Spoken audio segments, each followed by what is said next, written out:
Tuliskan di kolom komentar dari kota mana kalian menonton.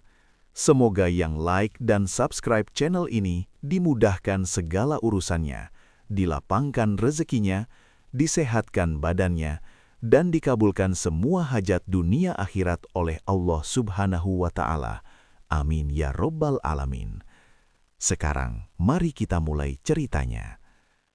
Lantai teraso rumah itu terasa dingin, kontras dengan uap panas yang mengepul dari cangkir teh Kenanga Dewi.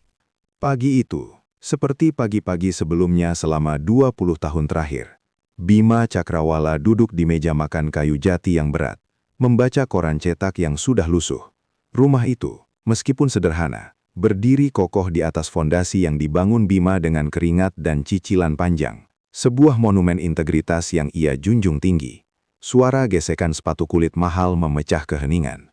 Laksmana Arsa muncul dari kamar, mengenakan kemeja linen yang harganya setara dengan gaji mingguan Bima. Ia sibuk memoles jam tangan replika yang berkilauan di pergelangan tangannya. "Kau mau kemana lagi, nak?" tanya Bima, tanpa mengangkat pandangan dari kolom berita politik. "Ada meeting penting, Pak," jawab Laksmana, menyemprotkan parfum beraroma sitrus yang tajam. Aroma itu langsung menenggelamkan bau teh melati Kenanga. Klien baru, butuh branding yang kuat. Kenanga meletakkan cangkir tehnya perlahan, menimbulkan bunyi klak yang halus. Branding, ulang Bima, melipat koran di bagian tengah. Sejak kapan branding butuh sepatu kulit buaya, Laksmana? Itu gaji papa 2 bulan, kau tahu? Laksmana tertawa kecil. Tawa yang terdengar seperti gesekan logam. "Ah, papa ini kuno sekali," katanya, mengibaskan tangan. Ia berjalan menuju cermin di ruang tamu, memeriksa jatuhnya rambut yang sengaja dibuat berantakan. "Ini investasi, Pak. Image itu penting. Kalau aku terlihat miskin, siapa yang mau percaya pada seniku?" "Kau sudah makan?" Sela Kenanga. Suaranya tipis, penuh kekhawatiran yang tersembunyi. "Nanti saja, Mah. Di kafe. Aku harus cepat. Mereka sudah menunggu." Laksmana mengambil kunci mobil, kunci yang ia pinjam dari temannya hanya untuk hari ini. "Tunggu," kata Bima. Suaranya kini lebih rendah, lebih berat. Ia menatap Laksmana lurus-lurus. "Uang yang kau pinjam minggu lalu sudah habis." Laksmana menghindari tatapan itu, pura-pura sibuk memasukkan dompet tipisnya ke saku belakang. "Itu untuk modal awal, Pak." "Aku harus bayar deposit studio. Lagi pula, aku sudah janji akan menggantinya 2 kali lipat." "Janji." Bima menghela napas panjang. "Kau janji akan fokus pada pekerjaan tetap, Laksmana, bukan pada pameran gaya hidup yang tidak ada isinya itu." "Pekerjaan tetap itu membosankan, Pak. Itu untuk orang-orang yang tidak punya visi," balas Laksmana, nada suaranya meninggi. "Aku ini seniman, Pak. Aku butuh kebebasan finansial untuk berkarya." Dan aku sudah bilang, aku sedang menunggu transferan besar. Sedikit lagi. Tiba-tiba, ponsel Bima yang tergeletak di samping piring nasinya bergetar hebat. Layar menampilkan nomor asing, diikuti ikon peringatan berwarna merah. Bima segera meraih ponsel itu, membalik layarnya ke bawah. "Siapa itu, Pak?" tanya Kenanga, matanya membesar. "Bukan siapa-siapa, Ma," jawab Bima cepat, memasukkan ponsel ke saku celana dinasnya. "Paling telepon salah sambung." Laksmana menyeringai. "Mungkin itu kolektor yang mau beli lukisanku, Pak. Mereka tahu nomor papa karena aku pakai nomor papa untuk verifikasi akun." Ia tidak menyelesaikan kalimatnya karena ia tahu Bima akan meledak jika ia menyebutkan kata pinjol. "Kau harus ingat, Laksmana," kata Bima, mencondongkan tubuh ke depan, suaranya dingin dan terkontrol. "Rumah ini dibangun dari uang halal. Jangan kau kotori dengan cara-cara instanmu itu. Jangan sampai kau membuat mama sakit lagi." Kenanga segera memegang lengan Bima, mencoba meredakan ketegangan. "Sudah, Mas. Biarkan Laksmana pergi. Dia sudah besar. Laksmana melihat kesempatan. Tepat sekali, Ma. Aku sudah besar. Aku tahu apa yang aku lakukan. Ia berjalan cepat menuju pintu. Aku pergi dulu, jangan khawatirkan aku. Pintu depan tertutup dengan bunyi blam yang keras. Bima hanya bisa menatap pintu itu, tangannya mengepal di atas meja. Sore harinya, Laksmana kembali. Ia tidak membawa kabar baik tentang klien baru, melainkan rasa panik yang menusuk. Pesan dari rentenir daring itu kini tidak lagi berupa ancaman, melainkan ultimatum. Ia harus melunasi sisa pinjaman yang ia gunakan untuk membeli jaket limited edition itu. Atau mereka akan mulai menghubungi semua kontak di ponselnya. Ia tahu Bima tidak akan memberinya uang lagi. Tabungan pensiun Bima sudah terkuras habis untuk menalangi hutang-hutang kecilnya bulan lalu. Laksmana berdiri di depan brankas kecil yang tersembunyi di balik lukisan pemandangan di kamar orang tuanya. Ia menunggu hingga suara dengkuran halus Bima terdengar dari kamar dan Kenanga sibuk di dapur. Laksmana membuka laci meja kerja Bima mencari kunci cadangan brankas. Jantungnya berdebar kencang, bukan karena takut ketahuan, melainkan karena adrenalin yang ia rasakan setiap kali ia melakukan sesuatu yang dilarang. Ia menemukan kunci itu di dalam kotak korek abi kayu. Ceklek. Brankas itu terbuka. Di dalamnya ada beberapa perhiasan lama milik Kenanga, buku tabungan, dan sebuah map tebal berwarna coklat. Map itu bertuliskan sertifikat hak milik dan dokumen kredit. Laksmana menarik map itu keluar. Ia hanya butuh salinan dokumen aset untuk mengajukan pinjaman baru yang lebih besar. Pinjaman yang akan ia gunakan untuk melunasi semua pinjol kecilnya, dan sisanya untuk membeli lensa kamera yang ia idam-idamkan. Ia mengeluarkan beberapa lembar dokumen penting, termasuk salinan sertifikat rumah. Tangannya sedikit gemetar. Ia tahu ini adalah batas terakhir. Hanya sebentar, bisiknya pada dirinya sendiri, seolah meyakinkan hantu di ruangan itu. Aku akan mengembalikannya besok pagi, sebelum Papa bangun. Ia memasukkan dokumen itu ke dalam tas ranselnya, menutup brankas, dan mengembalikan kunci ke tempatnya. Ia berjalan keluar kamar orang tuanya. Langkahnya seringan bulu, namun beban di punggungnya terasa seperti batu besar.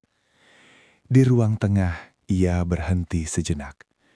Ia melihat foto keluarga yang tergantung di dinding. Foto saat ia lulus SMA. Bima tersenyum bangga. Kenanga memeluknya erat. Laksmana mengabaikan rasa perih yang tiba-tiba muncul di ulu hatinya.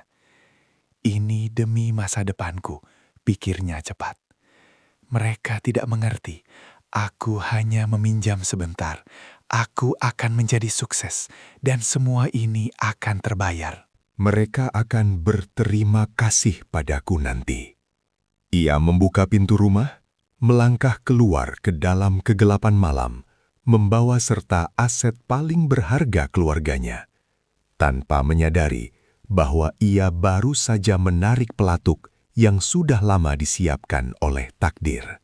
Beberapa minggu setelah Laksmana berhasil mendapatkan lensa kamera yang ia idam-idamkan, ketenangan di rumah itu pecah seperti kaca yang dilempar batu. Pinjaman yang ia ambil dengan jaminan sertifikat rumah memang berhasil melunasi semua hutang kecilnya. Namun bunga pinjaman baru itu tumbuh liar, mencekik lehernya dalam hitungan hari. Laksmana mencoba mengabaikan panggilan telepon yang masuk setiap 15 menit, tetapi ia tidak bisa mengabaikan suara gedoran keras yang memecah keheningan siang. Gedor! Gedor! Bima Cakrawala yang baru saja pulang dari kantor dengan seragam dinas yang sedikit lusuh, terdiam di ambang pintu. Kenanga Dewi yang sedang menyiram tanaman di teras menjatuhkan kaleng penyiramnya. Air tumpah membasahi ubin. Mana Laksmana Arsa? Suara itu berat, serak, dan penuh ancaman. Dua pria bertubuh besar berdiri di luar gerbang. Salah satunya mengenakan jaket kulit hitam yang mengkilap di bawah terik matahari. Bima melangkah maju, menutupi tubuh Kenanga. "Tolong, bicara baik-baik. Anak saya sedang tidak ada," katanya. Suaranya berusaha terdengar tenang, namun koma strategisnya menunjukkan nafas yang tertahan. Pria berjaket kulit itu menyeringai. Ia melangkah mendekat ke pagar besi, matanya menatap tajam ke arah Bima. "Baik-baik, kami sudah kirim surat, Pak." Sudah kirim pesan. Kami ini bukan customer service. Kami datang untuk tagih. Hutangnya sudah jatuh tempo dan bunganya sudah menggila. Saya sudah siapkan sebagian. Tolong beri saya waktu sampai akhir bulan. Pinta Bima, tangannya mengepal di balik punggung. Pria itu tertawa keras, tawa yang terdengar seperti gesekan logam. Akhir bulan. Kau pikir kami ini bank syariah, Pak Tua? Kami tahu kau punya aset. Kami tahu kau punya rumah ini. Kami tidak butuh janji.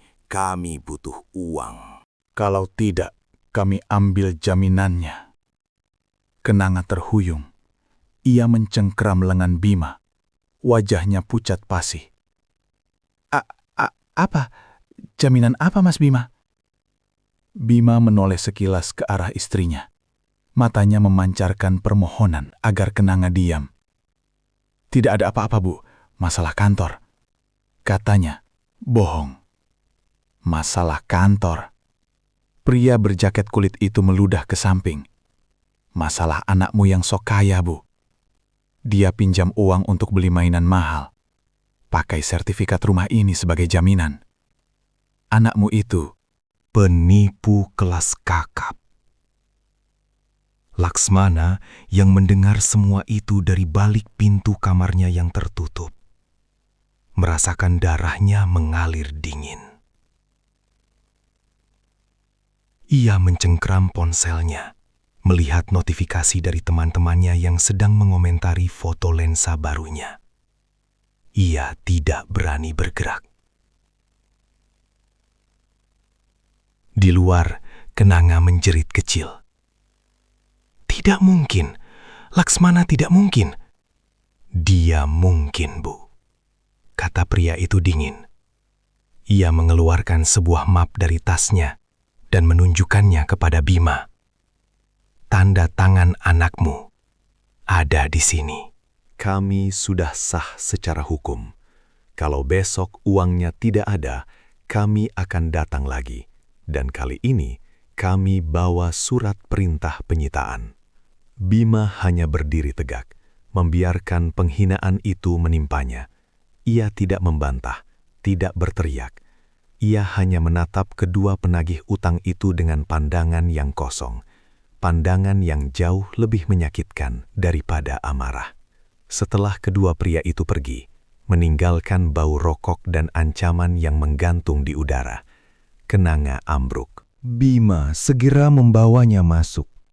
Laksmana akhirnya keluar dari kamarnya, melihat ibunya terbaring lemas di sofa, wajahnya basah oleh air mata dan syok. "Maafkan, Pak," bisik Laksmana. Suaranya serak. Bima tidak menoleh. Ia hanya mengambil handuk basah dan meletakkannya di dahi Kenanga. "Kau sudah dengar semuanya," kata Bima.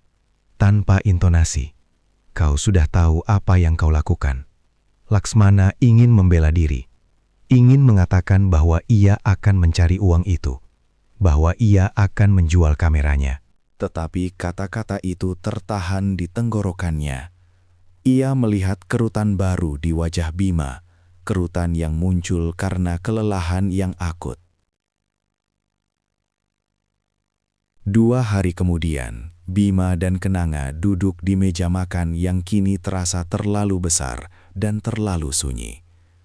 Di depan mereka terhampar dokumen pelepasan hak. Kenanga hanya memegang pena, air matanya sudah kering.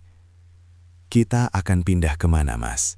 tanya Kenanga, suaranya seperti bisikan angin. "Ada kontrakan kecil di pinggiran kota." "Kita akan baik-baik saja," jawab Bima.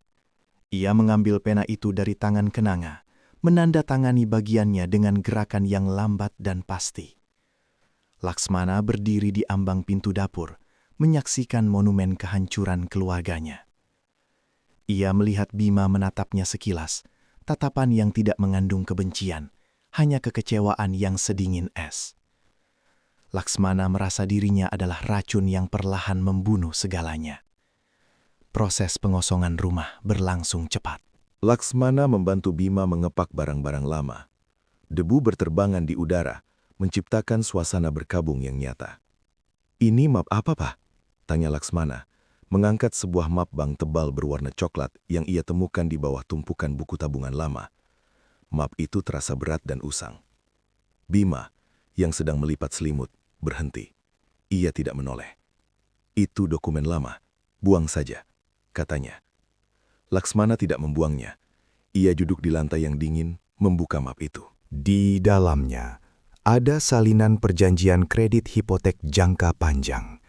Matanya menyapu angka-angka dan tanggal. Ia melihat jumlah pinjaman yang sangat besar, jauh melebihi total hutang pinjolnya.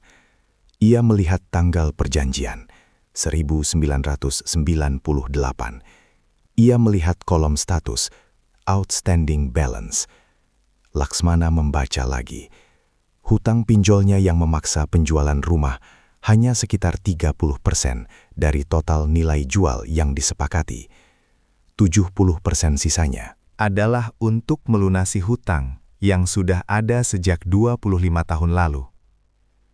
Hutang yang Bima tanggung sendiri. Hutang yang berasal dari kegagalan investasi yang tidak pernah ia ceritakan kepada siapapun. Rumah ini, pikir Laksmana, memang sudah diambang kejatuhan. Tindakannya yang ceroboh dengan pinjol hanyalah pemicu yang memaksa Bima untuk mengakhiri sandiwara yang telah ia mainkan seumur hidupnya. Laksmana bangkit. Map itu bergetar di tangannya. Ia berjalan ke ruang tengah yang kini kosong, hanya menyisakan Bima yang berdiri di dekat jendela, menatap keluar. "Ini sudah lama sekali, Pak," kata Laksmana, suaranya tercekat. Ia mengangkat map itu tinggi-tinggi. "Tahun 1998, kenapa Papa tidak pernah bilang?" Bima menoleh. Wajahnya lelah, namun matanya tenang. Ia tidak terkejut. "Kau baru tahu sekarang? Kenapa Papa biarkan aku menanggung semua ini?" Laksmana menuntut, suaranya meninggi. "Kenapa Papa biarkan aku terlihat seperti..." "Apa? Anak yang menghancurkan segalanya. Papa bisa saja bilang, Pak, kita bisa cari jalan lain." Bima berjalan mendekat, mengambil map itu dari tangan Laksmana dan meletakkannya di atas lantai. Ia menatap Laksmana lurus-lurus. "Kau yang menekan pelatuknya, Laksmana," kata Bima, suaranya rendah dan berwibawa. "Aku hanya lelah memegang pistol itu selama 25 tahun. Aku sudah lelah menjaga rahasia ini dari ibumu." Bima menghela napas panjang.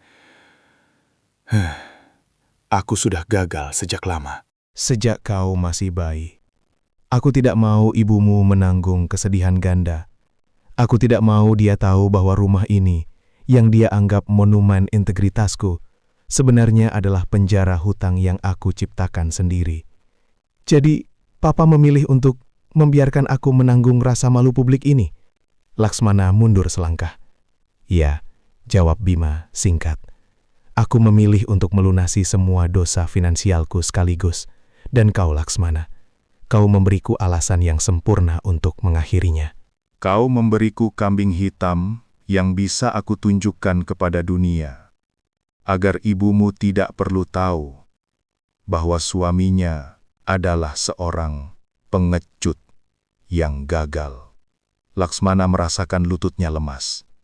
Ia tidak lagi melihat ayahnya sebagai korban keegoisannya, melainkan sebagai martir yang memilih kehinaan publik demi menjaga rahasia yang lebih besar. Maafkan, Pak, bisik Laksmana. Air mata akhirnya membasahi pipinya. Ia tidak memohon ampun untuk hutang pinjolnya, tetapi untuk kenyataan bahwa ia gagal melihat beban yang ditanggung ayahnya di balik senyum lelahnya selama ini. Bima mengangguk. Sekarang kita harus pergi. Kontrakan itu menunggu. Laksmana mengangguk. Ia berjalan ke kamarnya mengambil ranselnya. Di dalamnya ada lensa kamera edisi terbatas yang ia beli dengan harga kehancuran keluarganya. Ia mengeluarkan lensa itu, menatap pantulan dirinya yang hancur di permukaan kaca. Keluarga Cakrawala meninggalkan rumah itu sore hari, membawa barang-barang mereka di dalam sebuah mobil bak terbuka. Laksmana duduk di belakang, di antara tumpukan kardus, memeluk erat ranselnya. Aku tidak akan pernah lagi mencari pengakuan dari orang lain, pikir Laksmana, menatap punggung Bima yang terlihat rapuh di kursi depan. Aku akan menjual semua ini. Aku akan bekerja. Aku harus memulihkan martabatnya. Aku harus hidup dengan kenyataan bahwa pengorbanan sunyi ini Jauh lebih menyakitkan daripada keegoisanku sendiri. Udara di kontrakan petak itu terasa tebal dan panas, berbau cat murahan yang belum kering sempurna. Kardus-kardus menumpuk hingga langit-langit rendah, menciptakan labirin sempit di ruang tamu yang sekaligus berfungsi sebagai dapur. Di sudut ruangan, Bima Cakrawala sedang menyusun tumpukan kardus dengan gerakan lambat dan hati-hati, seolah takut membuat suara yang terlalu keras. Kenanga Dewi duduk diam di kursi plastik. Matanya menatap kosong ke dinding yang baru dicat putih kusam. Laksmana duduk di lantai keramik dingin, mengeluarkan isi ranselnya. Lensa kamera edisi terbatas itu terasa berat di tangannya, bukan karena bobot fisiknya, melainkan karena harga kehancuran yang telah ia bayar. Ia meletakkan kamera dan lensa-lensa mahal itu berjejer di lantai. Aku akan menjual ini, kata Laksmana, suaranya serak. Bima berhenti menyusun kardus. Ia tidak menoleh, hanya menghela nafas panjang.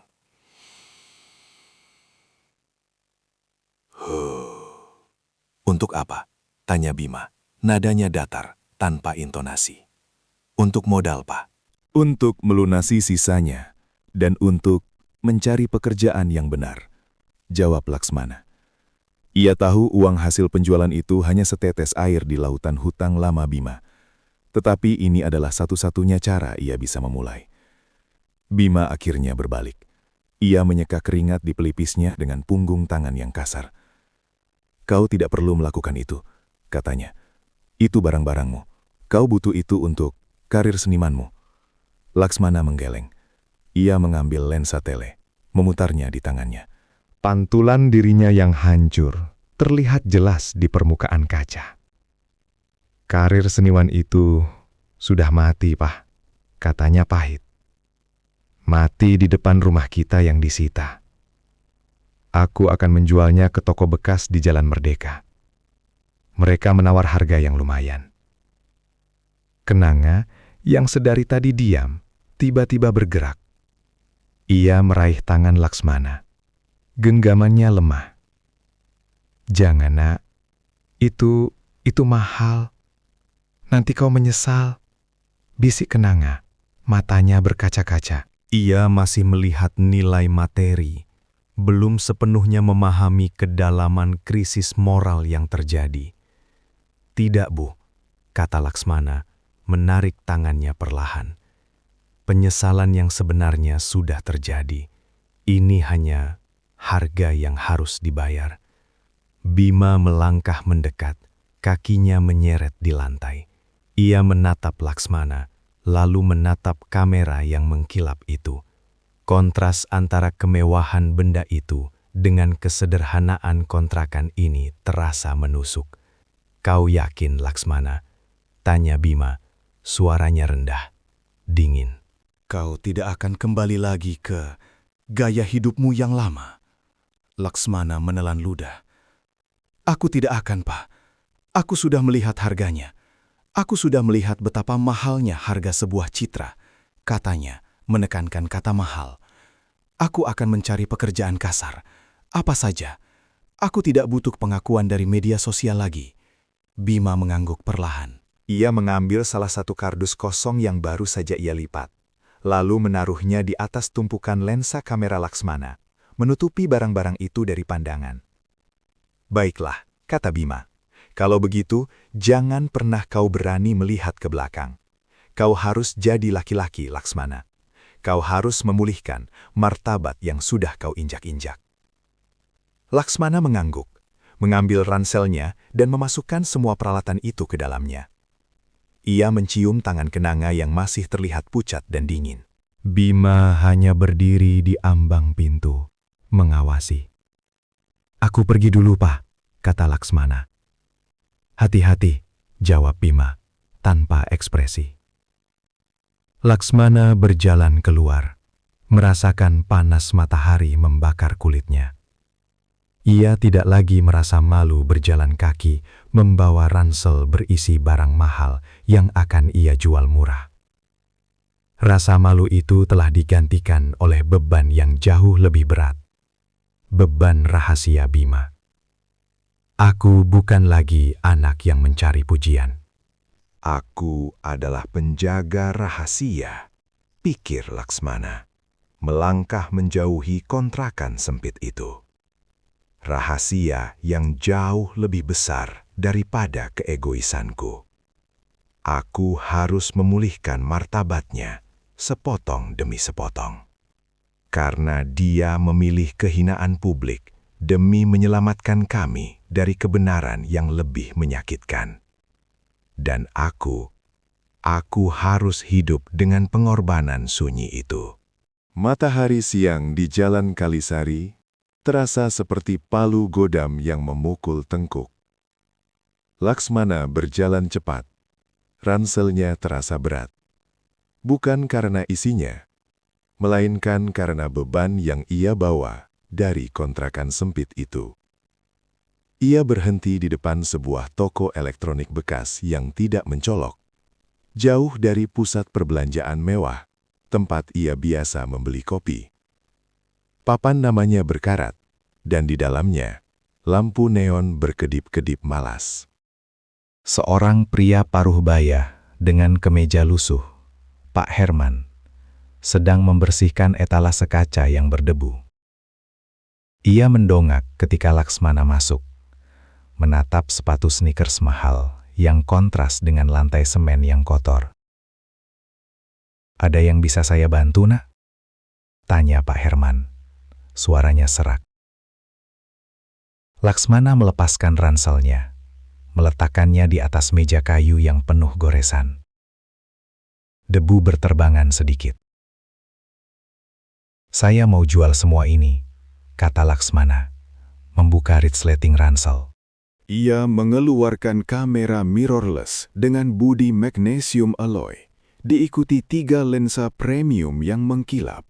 Pak Herman berhenti mengelap, mengambil sarung tangan kain, dan mulai memeriksa barang-barang itu satu persatu. Ia memutar cincin fokus lensa, menguji shutter kamera. "Barang bagus, kelas profesional," kata Pak Herman tanpa menatap Laksmana. Ia memegang lensa telefoto, menimbangnya di telapak tangan. Tapi bekas pakai orang yang tidak tahu harga barang. Laksmana hanya diam, menatap pantulan dirinya yang kusam di layar kamera yang mati. "Kau butuh uang cepat ya?" tanya Pak Herman, meletakkan lensa itu kembali dengan bunyi klak yang tajam. "Saya butuh uang," jawab Laksmana. Suaranya datar. Pak Herman mengeluarkan kalkulator kecil yang layarnya sudah retak. Jari-jarinya yang tebal menekan angka-angka dengan cepat. Ia menghela napas panjang. Untuk semua ini, kamera, 3 lensa, flash eksternal, saya kasih 15 juta. Itu harga tertinggi yang bisa saya berikan untuk barang secepat ini, kata Pak Herman, menekankan kata harga. Laksmana tahu, harga belinya dulu hampir 4 kali lipat dari angka itu. Itu adalah harga yang ia bayar untuk citra, bukan untuk alat. "Ambil," kata Laksmana, tanpa jeda. Pak Herman mengangkat alisnya yang tebal. Ia menatap Laksmana dari balik kacamata baca yang melorot. "Tunggu, nak. Kau tidak menawar? Biasanya anak muda seperti kau akan berdebat soal garansi, soal Nilai seni dari hasil fotomu," katanya, menyindir, lalu tersenyum tipis. Laksmana bersandar ke dinding, merasakan dinginnya semen menembus kausnya. "Nilai seni sudah saya bayar lunas, Pak. Harganya lebih mahal dari 15 juta ini," jawab Laksmana, dingin. "Saya hanya ingin uangnya. Sekarang." Pak Herman mengangguk perlahan. Ia tidak bertanya lagi. Ia mengambil buku cek dan mulai menulis. "Kau tahu, nak," kata Pak Herman sambil menulis, "orang yang menjual barang semahal ini tanpa menawar biasanya sedang lari dari masalah besar. Atau dia baru saja menemukan masalah yang jauh lebih besar daripada uang." Laksmana hanya menatap keluar jendela, di mana debu jalanan berputar-putar. "Saya hanya sedang membereskan kekacauan saya, Pak," kata Laksmana. ia tidak bisa mengatakan bahwa kekacauan yang ia bereskan hanyalah lapisan terluar dari kekacauan yang telah ditanggung ayahnya selama 25 tahun. Pak Herman merobek cek itu, menyerahkannya kepada Laksmana. "Ambil, dan jangan kembali lagi ke sini untuk menjual barang yang sama. Kau paham?" Laksmana mengambil cek itu. Kertas itu terasa tipis dan ringan, tetapi jumlahnya terasa berat. Ia memasukkannya ke saku celana jeansnya yang sudah mulai usang. "Terima kasih," kata Laksmana, membalikkan badan. "Sama-sama," jawab Pak Herman. Sudah kembali fokus membersihkan lensa kamera Laksmana yang kini menjadi miliknya. "Semoga kau menemukan apa yang kau cari." Laksmana berjalan keluar dari toko itu, kembali ke terik matahari. Ia tidak lagi membawa ransel berat, tetapi bahunya terasa lebih tertekan. Uang ini akan ia gunakan untuk membayar sisa tunggakan pinjol yang paling mendesak, yang ia tahu hanya akan menunda penyitaan rumah kontrakan kecil mereka, bukan rumah lama mereka yang sudah hilang. Ia berjalan melewati sebuah etalase toko pakaian. Ia melihat pantulan dirinya. Kaos polos, celana jeans biasa. Tidak ada lagi merek mahal. Tidak ada lagi aura seniman sukses. Ia kini terlihat seperti pemuda biasa yang sedang mencari pekerjaan. Ia memegang cek itu di sakunya. Uang ini adalah penyesalan yang terwujud. Namun penyesalan itu terasa dangkal dibandingkan dengan rahasia yang ia bawa. 15 juta ini tidak akan pernah bisa membayar harga kehormatan yang Bima relakan. Pikir Laksmana, langkahnya kini lebih mantap, tetapi pandangannya kosong. Dia membiarkan aku menjadi penjahat publik demi menutupi kegagalannya yang sudah berumur 1/4 abad. Dan aku harus memastikan pengorbanan sunyi itu tidak sia-sia. Aku harus memulihkan martabatnya. Aku harus menjadi laki-laki yang dia harapkan, bukan yang dia ciptakan. Laksmana berjalan melewati sebuah etalase toko pakaian. Ia melihat pantulan dirinya, kaos polos, celana jeans biasa. Tidak ada lagi merek mahal, tidak ada lagi aura seniman sukses. Ia kini terlihat seperti pemuda biasa yang sedang mencari pekerjaan. Ia memegang cek itu di sakunya. Uang ini adalah penyesalan yang terwujud. Namun, penyesalan itu terasa dangkal dibandingkan dengan rahasia yang ia bawa. 15 juta ini tidak akan pernah bisa membayar harga kehormatan yang Bima relakan, pikir Laksmana. Langkahnya kini lebih mantap, tetapi pandangannya kosong. Dia membiarkan aku menjadi penjahat publik demi menutupi kegagalannya yang sudah berumur seperempat abad. Dan aku harus memastikan pengorbanan sunyi itu tidak sia-sia. Aku harus memulihkan martabatnya. Aku harus menjadi laki-laki yang dia harapkan, bukan yang dia ciptakan. Terik matahari siang menusuk kulitnya. Perutnya berbunyi. Ia berhenti di depan sebuah warung makan yang dindingnya dicat hijau pudar, diapit oleh toko material dan bengkel motor. Aroma bawang goreng dan kuah soto yang pekat menyeruak, jauh dari aroma kopi single origin yang biasa ia hirup. Ia melihat daftar menu yang ditempel di kaca. Harga makanan di sana tidak mencapai 1/10 dari harga satu cangkir kopi di kafe langganannya dulu. Saat Laksmana hendak mendorong pintu kaca warung itu, sebuah suara melengking memanggil namanya dari belakang. "Laksmana, serius itu kamu?" Laksmana menoleh. Risa berdiri di sana, mengenakan gaun linen yang tampak mahal dan kacamata hitam besar yang menutupi separuh wajahnya. Di tangannya tergantung tas tangan kecil yang harganya mungkin setara dengan sewa kontrakan mereka selama 3 bulan. Risa tampak seperti alien yang mendarat di planet yang salah. "Risa," kata Laksmana. Suaranya datar. Ia memasukkan kedua tangan ke saku celana jeansnya yang sudah mulai usang. Risa menurunkan kacamata hitamnya sedikit, menatap Laksmana dari ujung rambut hingga ujung kaki. Ia mengamati kaos polos Laksmana.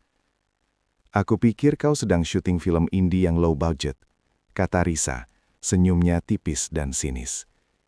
Ia menunjuk kaos Laksmana dengan ujung jarinya yang berkuku rapi. "Kaosmu? Itu bukan Balenciaga, kan?"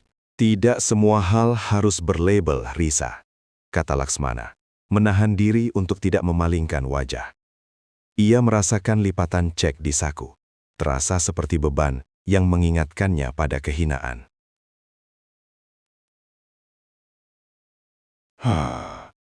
Risa menarik napas panjang, membuangnya dengan suara mendesis. "Tumben? Aku dengar kabar? Rumahmu? Benar?" Laksmana menatapnya lurus. "Kabar apa yang kau dengar?" "Oh, kau tahu," kata Risa, mengibaskan tangannya. "Penagih hutang, penyitaan, semua orang membicarakannya. Kasihan Bima, ayahmu." Dia terlihat sangat terpukul saat mereka mengangkut barang-barang. Aku melihatnya dari mobilku. Laksmana mengepalkan tangan di saku. Ia mengambil napas pendek, memaksakan udara masuk ke paru-parunya. "Ayahku, dia baik-baik saja," kata Laksmana, koma strategis. "Dia hanya sedang beristirahat." Risa tertawa kecil, suara tawa yang kering dan tajam. "Beristirahat atau bersembunyi? Aku dengar kau menjual semua peralatanmu, kamera, lensa, bahkan yang edisi terbatas itu." Apa kau bangkrut total?" Laksamana mengambil langkah maju, mendekat ke Risa. Risa mundur selangkah, terkejut dengan intensitas tatapan Laksamana. "Aku sedang berinvestasi pada hal yang lebih penting, Risa," kata Laksamana, nadanya rendah dan dingin, seperti privasi dan martabat. "Wow, santai," kata Risa, membetulkan letak tasnya. "Aku hanya bertanya, aku hanya ingin tahu, apakah kau masih bisa datang ke acara pameran bulan depan?" Atau kau sudah terlalu sibuk? Mencari pekerjaan halal? Risa menekankan kata terakhir itu, seolah pekerjaan yang ia maksud adalah pekerjaan rendahan. Laksmana mengeluarkan cek yang sudah terlipat dari saku celananya. Ia merapikannya dengan hati-hati, tidak peduli Risa melihatnya. "Aku akan datang," kata Laksmana, menatap cek itu, bukan Risa. "Tapi kali ini, aku datang sebagai Laksmana yang baru, bukan yang kau kenal." "Aku ragu," kata Risa, mengangkat bahu, kembali mengenakan kacamata hitamnya. Ia menatap Laksmana melalui lensa gelap itu. "Kau tidak bisa membeli kembali reputasi, Laksmana. Itu lebih mahal dari lensa kamera." Laksmana tidak menjawab. Ia berbalik, mendorong pintu warung makan itu hingga berderit. "Kita lihat saja," kata Laksmana tanpa menoleh, lalu menghilang di balik pintu. Ia memilih meja di sudut, jauh dari jendela. Ia memesan nasi dan soto ayam, makanan yang terasa asing di lidahnya, yang terbiasa dengan brunch mahal. Ia duduk, merasakan panasnya kuah soto yang mengepul. Ia tidak lagi memikirkan Risa atau apapun yang Risa katakan. Risa hanyalah hantu dari kehidupan yang telah ia bakar habis. Laksmana membuka lipatan cek itu sekali lagi. 15 juta. Uang yang didapat dari menjual mimpinya. Dia benar.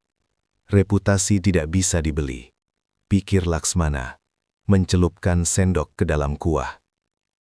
Tapi martabat Bima harus aku tebus.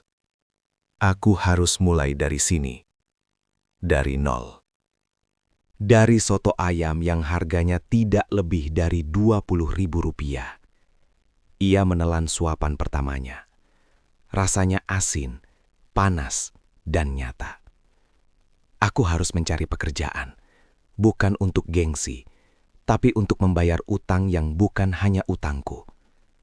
Aku harus memulihkan nama baiknya, bahkan jika itu berarti aku harus menjadi orang yang paling hina di mata semua orang. Udara di dalam rumah terasa dingin, membawa aroma debu dan kayu lapuk yang baru disadari Laksmana setelah semua perabotan besar diangkut.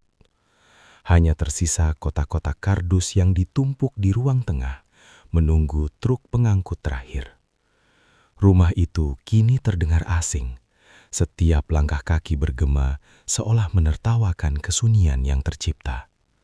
Laksmana sedang membereskan ruang kerja Bima, sebuah ruangan kecil yang selama ini ia anggap sebagai gudang arsip membosankan.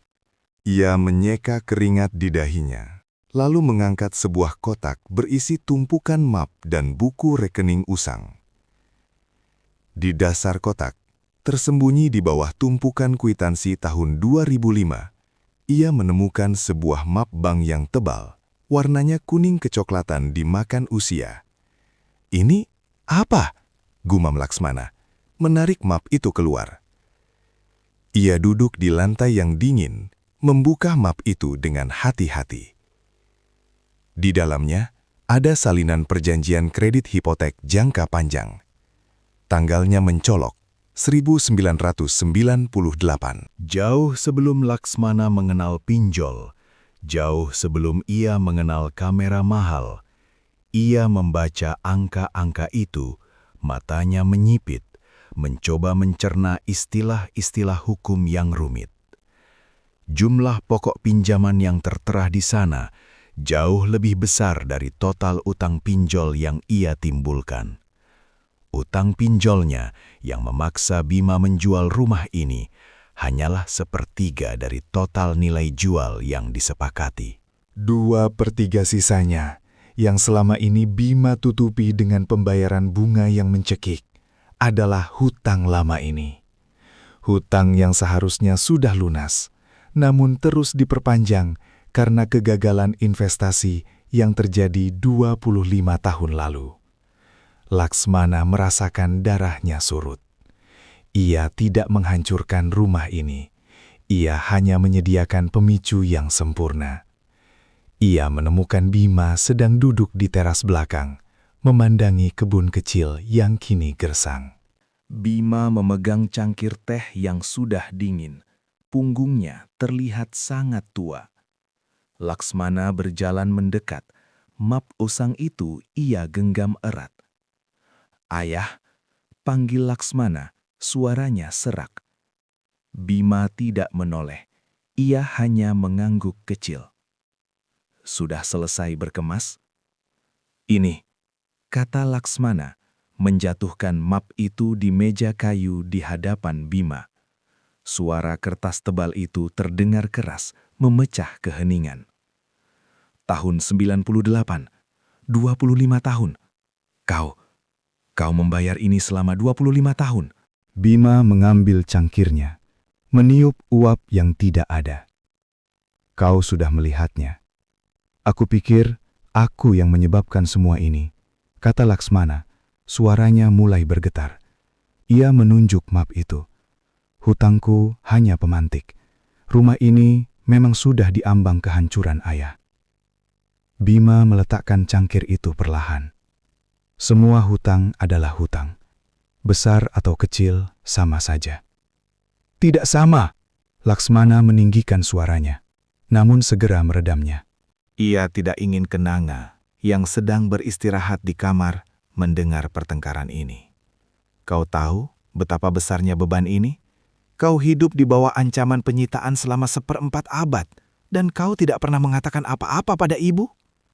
"Kenanga tidak perlu tahu," kata Bima, nadanya datar, dingin. "Dia sudah cukup menderita dengan drama pinjolmu." Laksmana mundur selangkah. Ia mulai mengerti.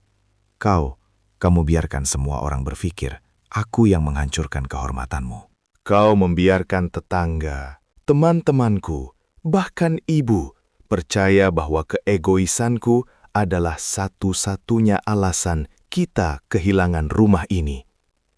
Bima akhirnya menoleh. Matanya cekung, namun tatapannya tajam. "Apa yang kau inginkan, Laksmana? Tepuk tangan? Kau ingin aku berteriak di depan semua orang? Aku juga gagal. Aku juga menghancurkan rumah ini, tapi aku melakukannya 25 tahun yang lalu, bukan sekarang. Aku ingin kebenaran." "Kebenaran itu menyakitkan, Nak," kata Bima, mengambil map itu dan memegangnya di pangkuan. "Kebenaran yang kau temukan ini akan menghancurkan ibumu. Dia tidak akan sanggup menanggung 2 kegagalan sekaligus. Kegagalanmu dan kegagalanku yang jauh lebih tua." Laksmana menunduk. Ia merasa mual. Ia telah menghabiskan berminggu-minggu dalam penyesalan, memikul beban kehancuran keluarga, hanya untuk menyadari bahwa beban itu adalah sebuah panggung yang disiapkan ayahnya. "Kau memilih untuk menjadi ayah yang gagal karena kebodohan anaknya," bisik Laksmana. "Aku memilih untuk melindungi ibumu," koreksi Bima, suaranya berwibawa. "Dan aku memilih untuk mengakhiri sandiwara ini. Hutangmu, Laksmana, memaksa tanganku. Aku bisa melunasi semua dosa finansialku sekaligus, dan kau mendapatkan pelajaran yang kau butuhkan." Laksmana tidak bisa berkata-kata. Ia melihat Bima bukan lagi sebagai korban keegoisannya, melainkan sebagai martir yang memilih kehinaan publik demi menjaga kedamaian Kenanga. "Maafkan aku, Ayah," kata Laksmana, suaranya pecah. Ia tidak meminta maaf atas pinjolnya. Ia meminta maaf karena gagal melihat beban yang ditanggung Bima di balik senyum lelahnya selama bertahun-tahun. Bima menghela napas panjang. Suara itu terdengar seperti desahan lega yang tertahan selama 2 dekade. "Aku lelah, Nak," kata Bima, menatap map itu. "Sangat lelah. Sekarang, mari kita selesaikan ini. Kita pindah ke kontrakan kecil itu. Kita mulai dari nol." Laksmana mengangguk. Ia berbalik, berjalan menuju kamar Kenanga. Ia harus membantu ibunya berkemas. ia harus mulai bekerja. Bukan untuk membeli lensa baru, bukan untuk gengsi, tetapi untuk memulihkan martabat Bima yang telah dikorbankan secara sunyi. Beberapa jam kemudian, mereka berdiri di depan rumah yang kini kosong. Kunci telah diserahkan.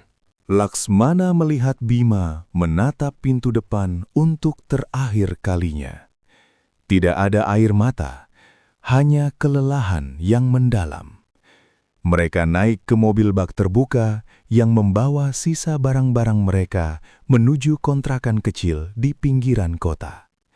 Laksmana duduk di samping Bima di kursi depan. Di saku celananya ada uang hasil penjualan kamera kebanggaannya. Uang itu tidak cukup untuk membeli kembali rumah, tetapi cukup untuk membayar sewa 3 bulan pertama. Aku harus hidup dengan kenyataan ini, pikir Laksmana, menatap jalanan yang asing. Ayahku adalah orang paling jujur yang pernah kukenal, namun ia memilih kebohongan terbesar dalam hidupnya demi cinta. Dan aku, yang selama ini mengejar pengakuan palsu, kini harus memikul rahasia ini sendirian, demi memuliakan pengorbanan sunyi yang telah ia bayar dengan kehormatannya sendiri.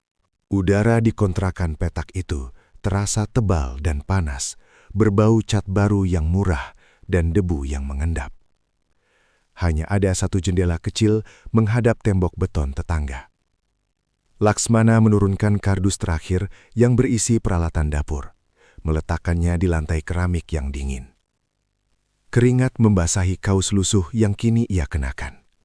Jauh berbeda dari kemeja linen berjenama yang biasa ia pakai. Kenanga Dewi duduk di dipan kayu, memeluk lututnya. Ia tidak menangis, hanya menatap kosong ke arah tumpukan barang yang kini menjadi satu-satunya harta mereka. "Kau sudah makan, Bu?" tanya Laksmana, suaranya serak. Kenanga hanya menggeleng pelan. Bima Cakrawala baru saja selesai memasang instalasi kompor gas kecil di sudut ruangan. Ia mengelap tangannya dengan kain lap kotor. Gerakannya lambat, penuh kekelelahan yang bukan hanya fisik.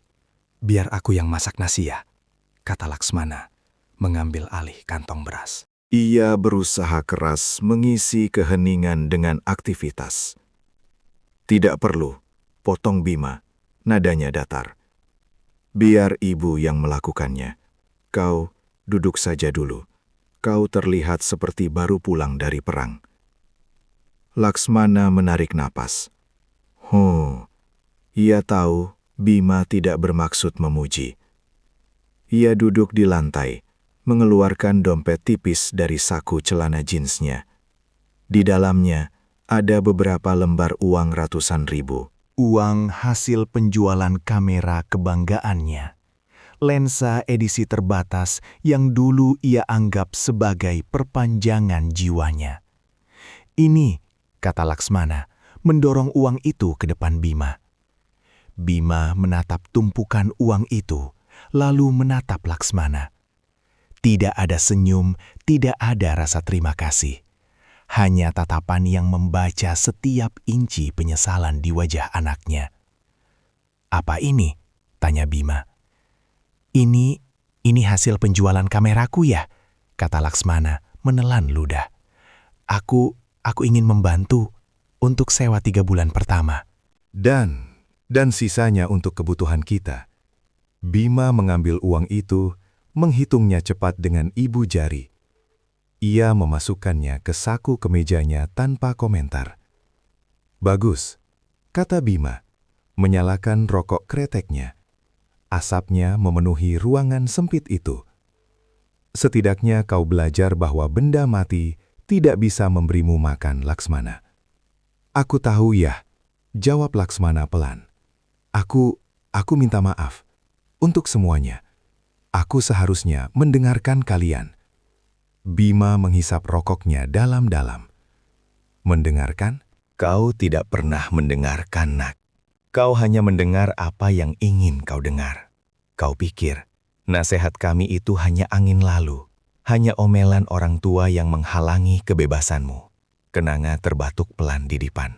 Bima segera mematikan rokoknya di asbak kaleng. Uang ini simpan saja dulu nak, kata Bima. Suaranya sedikit melunak karena khawatir pada Kenanga. Jalan kita masih panjang. Kau harus mencari pekerjaan yang nyata, bukan sekadar memotret makanan mahal di kafe-kafe itu.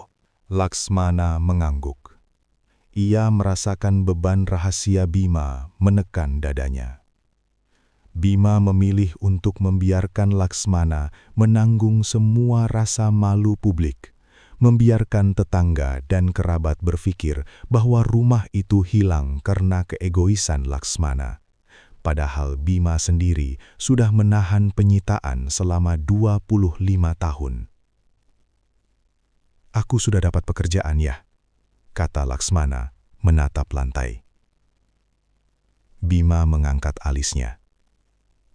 "Oh ya? Di mana?" "Galeri seni mana yang mau menerima seniman yang menjual kameranya sendiri?" Bukan galeri, jawab Laksmana. Di proyek konstruksi, di pinggiran kota, sebagai kuli angkut material, gaji harian. Keheningan jatuh. Kenanga menoleh, menatap Laksmana dengan mata yang sedikit berkaca-kaca. Bima hanya mengangguk, tanpa ekspresi. "Bagus," kata Bima lagi. "Itu pekerjaan yang jujur. Kau akan tahu rasanya keringat yang dibayar dengan uang yang bersih. Jangan sampai kau kembali ke lubang hitam itu, Laksmana. Jangan pernah." Laksmana berdiri, mengambil botol air mineral yang tersisa. "Aku akan beli air minum dan beberapa lauk di warung depan. Ibu harus makan." "Ambil uangmu kembali," kata Bima, melemparkan beberapa lembar uang dari saku ke mejanya. "Ini tanggung jawabku. Kau hanya perlu fokus pada pekerjaanmu." Laksmana menangkap uang itu. Ia tahu Bima tidak ingin uang hasil penjualan kamera itu digunakan untuk kebutuhan sehari-hari. Itu adalah simbol pengorbanan Laksmana, dan Bima ingin Laksmana menyimpannya sebagai pengingat. "Baik ya," kata Laksmana. Ia berjalan keluar, menutup pintu tripleks kontrakan itu pelan. Di luar, matahari sore masih menyengat. Laksmana berjalan menuju warung, merasakan panasnya aspal menembus sandal jepitnya. Ia mengeluarkan ponsel lamanya. Ponsel yang ia gunakan sebelum ia terjerat pinjol demi gawai terbaru. Ada pesan masuk dari mandor proyek. "Besok pagi, jam 6, jangan terlambat." Bawa sarung tangan yang kuat. Ini bukan pekerjaan untuk anak manja. Laksmana membalas singkat. "Siap, Pak." Ia membeli nasi bungkus dan air mineral dingin. Saat ia berjalan kembali, ia melihat bayangan Bima di balik jendela kecil kontrakan. Bima sedang menyeka air mata Kenanga yang akhirnya pecah dalam tangis sunyi. Laksmana berhenti. Ia tidak bisa masuk sekarang. Ia harus membiarkan Bima dan Kenanga berbagi kesedihan mereka. Kesedihan yang Bima lindungi selama 2 dekade. "Aku tidak hanya kehilangan rumah," pikir Laksmana, menatap nasi bungkus di tangannya. "Aku kehilangan diriku yang lama, dan aku mendapatkan rahasia yang harus kujaga seumur hidupku. Aku harus bekerja, bukan untuk membeli kembali gengsi, tetapi untuk memuliakan kehormatan ayah yang telah ia buang demi kami."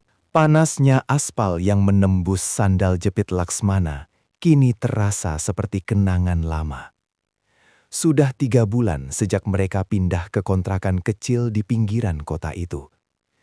Tangan Laksmana yang dulu hanya memegang grip kamera mahal, kini dipenuhi kapalan tebal, hasil dari memanggul semen dan besi di bawah terik matahari. Ia membuka pintu tripleks itu perlahan. Bau masakan Kenanga yang sederhana namun hangat langsung menyambutnya. Kenanga sedang menata piring di meja kecil. Bima duduk di kursi rotan usang, membaca koran bekas yang ia dapat dari warung kopi. "Kau sudah pulang," kata Bima, tanpa mengangkat pandangan dari berita politik yang sudah basi. Laksmana meletakkan tas ransel lusuhnya di sudut ruangan, menjauhkan debu proyek dari tikar bersih. Ia berjalan ke kamar mandi kecil, menyalakan keran, dan membiarkan air dingin membasuh wajahnya yang kotor. "Lembur sedikit ya," jawab Laksmana dari dalam. Suaranya terdengar serak, bukan karena kelelahan, melainkan karena ia sudah lama tidak menggunakan suaranya untuk hal-hal yang tidak penting. Bima melipat korannya, meletakkannya di pangkuan. Ia menatap pintu kamar mandi, menunggu. Laksmana keluar, mengeringkan wajahnya dengan handuk kumal. Ia mengenakan kaos oblong yang sudah melar. Bima menatap kedua tangan Laksmana yang merah dan bengkak. "Tanganmu," kata Bima. Suaranya datar. Laksmana menarik tangannya ke belakang punggung, tersenyum tipis. "Tidak apa-apa ya, hanya lecet. Mandor bilang kalau sudah sebulan kulitnya akan jadi baja." "Baja," ulang Bima, mengangguk pelan. "Itu bagus. Kau butuh baja, Laksmana. Bukan hanya di kulit, tapi di sini." Bima menunjuk dada Laksmana dengan ujung koran. Kenanga meletakkan semangkuk sayur bening di depan Laksmana. "Makan dulu, nak. Jangan bicara pekerjaan terus." Terima kasih, Bu, kata Laksmana, duduk di lantai beralaskan tikar. Ia mengambil sendok, namun matanya kembali menatap Bima. "Uang yang kau dapat dari pekerjaan itu, sudah kau simpan?" tanya Bima. Kembali ke topik yang sama. Topik yang selalu menjadi ujian bagi Laksmana. "Sudah ya, aku tidak menyentuhnya," jawab Laksmana, mulai menyendok nasi. "Aku hanya pakai untuk makan dan sewa motor tua itu. Sisanya, aku masukkan ke rekening baru, atas nama ayah." Bima terdiam. Ia tidak menyangka Laksmana akan melakukan itu. "Kenapa atas nama ayah?" tanya Bima. "Karena itu bukan uangku ya," kata Laksmana, menatap lurus ke mata Bima. "Itu uang untuk memulihkan apa yang sudah aku rusak. Aku tidak akan pernah menggunakannya untuk membeli gengsi lagi. Aku janji." Bima menghela napas panjang. "Bagus. Jangan sampai kau ulangi lagi kesalahanmu yang dulu. Kau tahu, Laksmana, kehormatan itu lebih mahal daripada rumah manapun."